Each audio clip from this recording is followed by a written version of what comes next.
welcome to Taking Care of Mom and Dad. We have Marie from Toilet Talk today. Thank you for joining us. Thank you. And I will just say, for my patients, I tell them my name's Maria. Oh, yes. I love that. That's so Yeah. funny. My son, when he was little, he loved that song, Maria. Oh, he He always did? said he wanted to marry someone Maria. And the funny thing, he married someone named Marie. No, So so close. tell us a little bit about yourself. Yes. So I am an occupational therapist and I own a business called Toilet Talk where we help people create a beautiful, safe bathroom. I have an online store where I sell very beautiful, chic, high quality bathroom safety equipment like grab bars, bidet seats.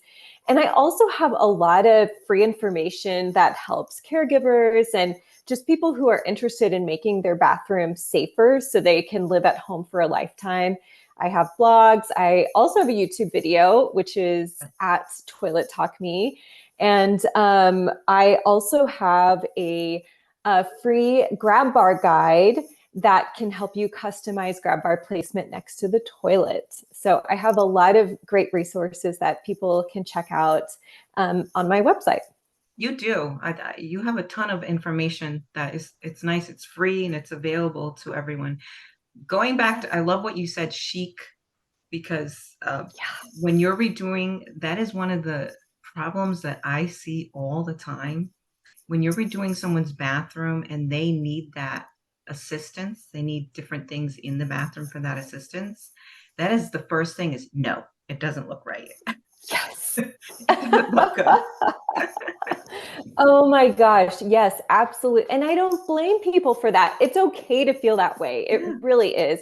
I mean, it's great to have those, the plastic shower chair for, an emergency situation. So for instance, my mother-in-law, but yes, my mother-in-law, so she broke her ankle over a year ago. And she's definitely somebody who has to have things a certain kind of way in her home. She likes things to look beautiful. And because that makes her feel good, that makes her feel better. So when she broke her ankle, she couldn't step on it. And so we had to get a transfer shower bench up, just one of those plastic ones to put in her tub shower so she could safely get in and out and actually have a good solid shower, Right. not just sponge bathing at the sink. And she said it was like a slap in the face. And No, it is. it It is. is. I understand. Yeah.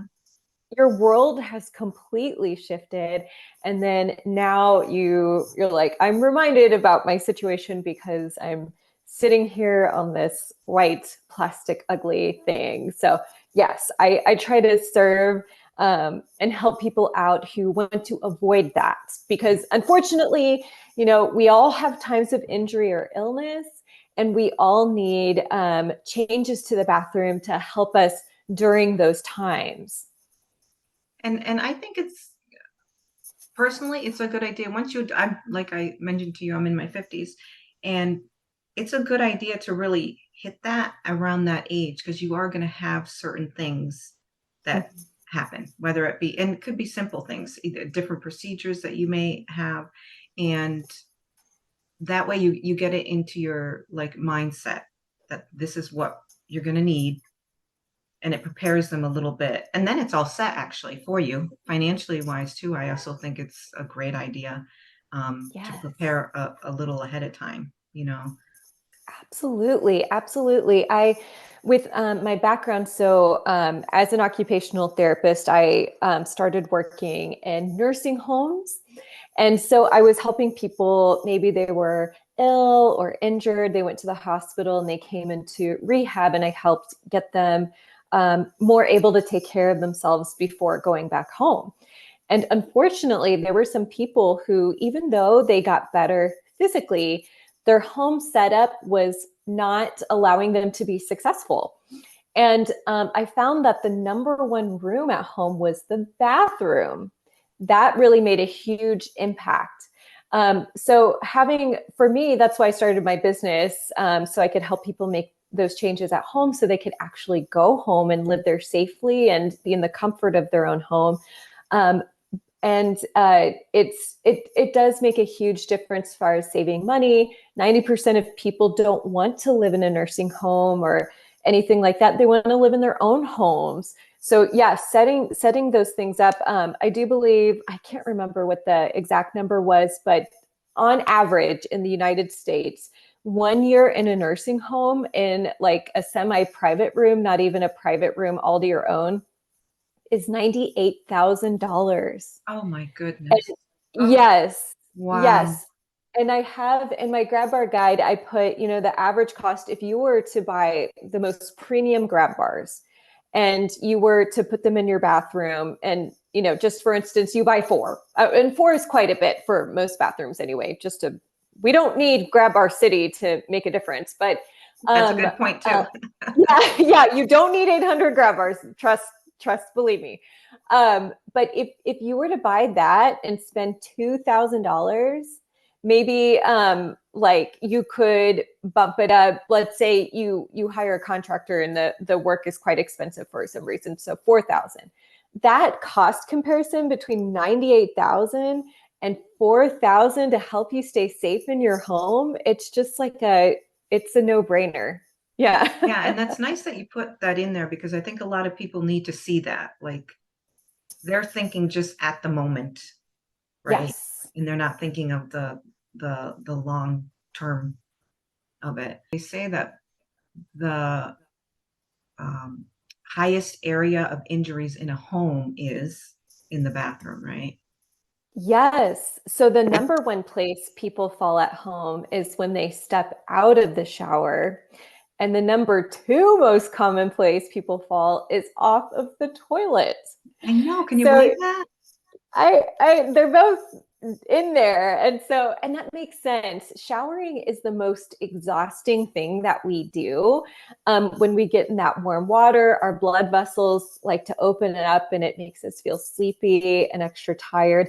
I actually, even I'm in my 30s and I have grab bars in my bathroom. I have a shower seat in there. It's a nice one. It's a wall mounted shower seat. So it flips up in the wall if I want to stand in the Oh, shower and it nice. folds down. Yeah, Yeah, yeah. So it's a space saver and it gives options. So I can sit on it and I use it every time I shower. And it's been great for, I've been in a car accident. oh, I recently had a almost stress fracture in my foot. So, things happen, but I'm prepared and ready to go for when those unfortunate, I wish I could prevent everything, but it's not yeah, you possible. I don't can't. know if you found the same in your life. Yeah, but we can take But those steps, which is nice. And I know nursing wise, the toilet is a big issue. People don't realize um, after a certain age, you're using the bathroom, and it also it affects your blood pressure. And that's where you see yes, where someone goes to stand up, and then they bottom, as we call it. So people don't understand a lot of those things, you know. absolutely. Yeah, just passing out in the bathroom is never a good thing. And and I've done it too. I've done it too. I was sick one time and just landed on the floor. So, yeah, if there's things that we can do to help ourselves stay safe because also nobody wants help. As a nurse, Oh like yeah, you've seen no, it, like I don't want you coming in the bathroom with me, when you're trying to help right. assist somebody and just that kind of it's hard. Yeah.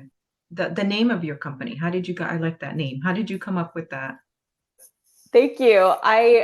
Well, I'm a pretty goofy person.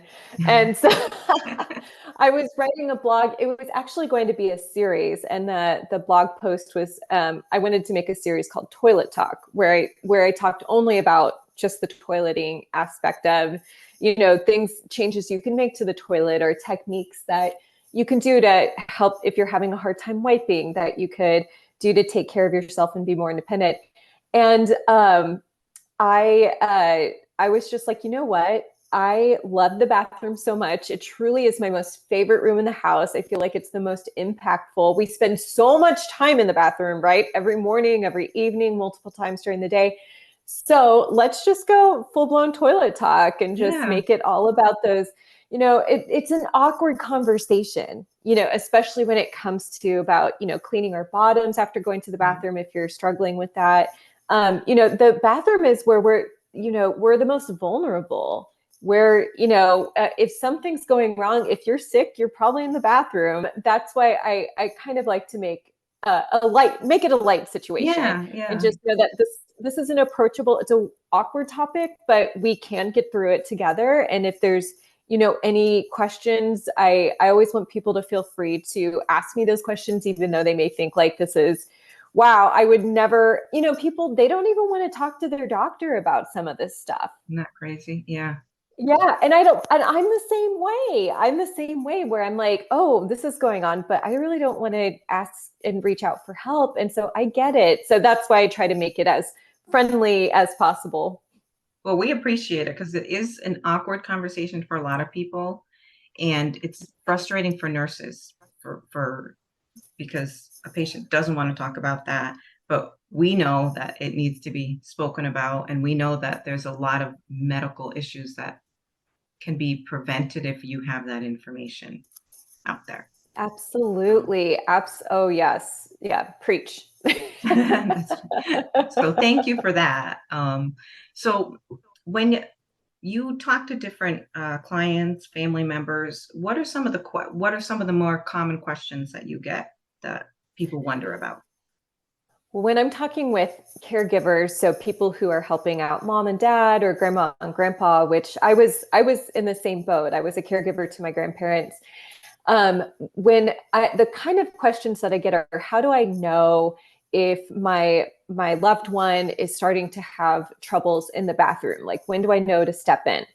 And so some of the things that, as an occupational therapist, we're helping people make sure they can do those daily activities that occupy their time, going to the bathroom, getting dressed, showered, anything people need and want to do.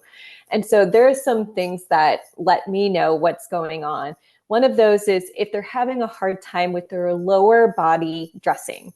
So if they're having a hard time getting pants on and off, underwear on and off, socks, shoes, if they're struggling to bend over, that to me is going to indicate, okay, we're probably having a hard time with pants and underwear on the toilet or whatever your family member typically wears.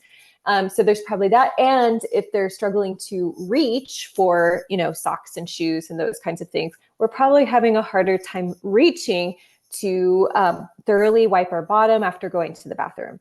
So that's a big indicator. Another thing is if you watch your family member and they're struggling to stand up, and maybe they're plopping when they sit down. So maybe they're struggling to stand up from the kitchen chair or the living room or a car seat, or they're out in public and it's harder to stand up. That to me is indicative of, okay, Right. we may start to have a hard time getting on and off of the toilet. So those are times where you may want to step in and say, hey, mom or dad, and it's just, it can be an awkward conversation, and so you could say, hey, mom or dad, I've noticed this is going, I see you having a harder time putting your pants on or whatever it is. um, and it makes me think that there may be something going on in the bathroom. I know this is kind of weird to talk about, but I just want to make sure that you're well taken care of, and that if there is anything you're having a hard time with, I want to help you with that. So just coming from a place of, compassionate understanding and just meeting them where they're at, where it's like, I don't want to, barge into the bathroom and see you go to the bathroom and, do all those kinds of things, but I am concerned and I want to help make sure you stay safe at home. So that could be a good approach to Yeah, talk with your family member. some great points. I know for the reaching too, for the shower, and that's where people fall when they go to reach for something, or they forgot to bring something inside the shower, and then they go to reach. Oh, scary, Yeah, scary. To even watch it it is is. scary. Yes, I've been to, when I've been I'm sure working and you've like, seen it in your line of ah. work, and you're just like, no, no, no, no, no. Yeah, So, like, let's and make it's it easy. interesting that it just and it's great that you're doing this because there's a lot of prevention that we can do. And there's small steps that we can take that are very simple that will prevent your loved one. Because we know in this field that once an older person falls, it's downhill from there. That it's usually that one fall. That's what happened to my dad. Uh, Mm, many years ago, he fell coming out of the house, mm. wrong shoes, Oh and, no. and fell coming out of the house, but broke his hip. So it usually starts with it. Oh, It really doesn't matter what part of the body is, but it usually starts with that one initial fall that could have been so prevented. You know. yes. Oh, it is. It's heartbreaking. I mean, I'm sure you worked with dozens, hundreds, maybe, 20 years in the ER. Oh, let's go into the thousands Yes. where you Yes. have people come in and they're, yeah, 100% altered. I can't tell you how many people I've worked with where they were living independently at home, by themselves. They were going to the grocery store and church and like, cleaning their house and doing everything. And then it's one fall and then the most tragic ones are where they heal, but they just can't get back to doing all that. And then they end up having to move out of their house into a nursing home or some kind of like Yeah. continuum of care retirement community. So yeah, it is awful. And like you said, yes, there are things that we can do to prevent it. Luckily, with grab bars, there was a study that was done where when people used grab bars while stepping in and out of the shower, um, their ability to, if they were to lose their balance, they were able to recover like over 75% of the time. So that's a huge number Yeah. compared to not Very. having a grab bar and then absolutely for sure falling if you lose your balance. And unfortunately, it's more so women who tend to fall. But it's also because we're the ones who live longer and there's a majority. Yeah. So that kind of skews the numbers that way too. But anyway, I digress. I could I think go it's on forever about stubbornness this too. topic. Yeah. Because we're the Stubbornness. caregivers, Yes. we're Yes. stubborn, so I Yes. think a lot of that is, I can take care of myself. I can, I've been doing that. Yes. I took care of you. That's another one. So, Yes, I take care of you. I've also heard I've lived in this house for 40 years and I've never had da da da da da da. And I'm like, yeah, but your body has changed over that. My body's changing. My body's changed throughout my entire life as is yours. And um, because of that, we have to make changes to the home to accommodate our needs as we, continue throughout this life. So yes, I do hear a lot of, well, I've done this, da da da da da. And I'm like, yes, that is true. And your body has changed. what would be when, if you could sum up the most important thing of what you do and what you offer? Can you do that? Yeah, absolutely. So I would absolutely say to help minimize those falls, to help save money, to help stay independent in your home, keep your dignity, your privacy, those kinds of things. I would absolutely please go to my website and I will share the link with you and I'm sure you'll put it in all the places, but to go download my free grab bar guide to help customize your grab bar placement next to your toilet. In our homes, we do not need to follow ADA standards. That's the Americans with Disabilities Act standards. I know there's a lot of different contractors who say, I do ADA, and they'll come in and put a grab bar next to your toilet and slap it on the wall and say, have a nice day. But my grab bar guide takes you through 4 easy steps so that you can customize your grab bar placement, make sure it's the correct grab bar for your needs, it's put in the right spot for you so that it's the most effective in helping you. And along with that, I also have a free grab bar guide video series. So you get the free guide, but you also get it in video form. So you could watch it either way. And you could use that with your family members, with, if you do hire a contractor, use it with them to help walk you through and make sure your bathroom setup is where it needs to be. So that I would say, absolutely do it. It's free. Share it with your friends, your family members. Everybody needs this. All right. Well, thank you for putting the word out there and telling us a little bit about what you do. And I'll leave information below, and links to your toilet talk. And for sure, I love your YouTube and the different Thank you. things that you do. So I'll leave links for all of those below.